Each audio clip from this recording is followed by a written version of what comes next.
నమస్తే ఫ్రెండ్స్, ఎలా ఉన్నారు? ఇవాల్టి మన రెసిపీ వచ్చేసి కాకరకాయ కర్రీ. ముందుగా ఒక పెద్ద నిమ్మకాయ సైజ్ అంత చింతపండు తీసుకొని పొట్టు నారలు ఏమీ లేకుండా క్లీన్ చేసి అలాగే కొన్ని వాటర్ వేసి నానబెట్టుకోండి. కాకరకాయల్ని మీకు నచ్చిన షేప్లో కట్ చేసుకొని లోపల పార్ట్ తీసేయండి.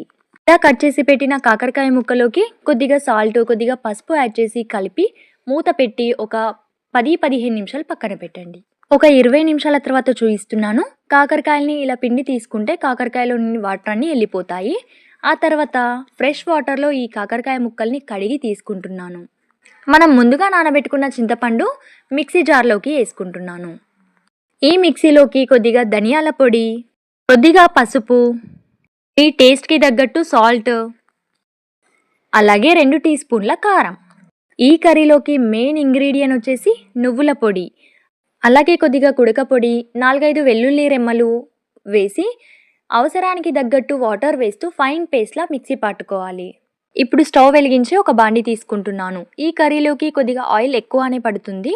నాకైతే 6 టేబుల్ స్పూన్ల ఆయిల్ పట్టింది. ఆయిల్ వేడైన తర్వాత జీలకర్ర, అలాగే మనం ముందుగా పక్కకు పెట్టుకున్న కాకరకాయ ముక్కలు వేసి బాగా ఫ్రై చేయండి. కాకరకాయ ముక్కలు బ్రౌన్ కలర్లోకి వచ్చేంత వరకు ఫ్రై చేయాలి. ఆ తర్వాత మనం ముందుగా మిక్సీ చేసి పెట్టుకున్న పేస్ట్ అంతా కూడా వేసి బాగా కలపాలి.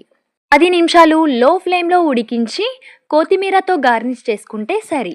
అసలు చేదు లేకుండా మనకి ఈ కాకరకాయ కర్రీ చాలా టేస్టీగా ఉంటుంది. Thanks for watching.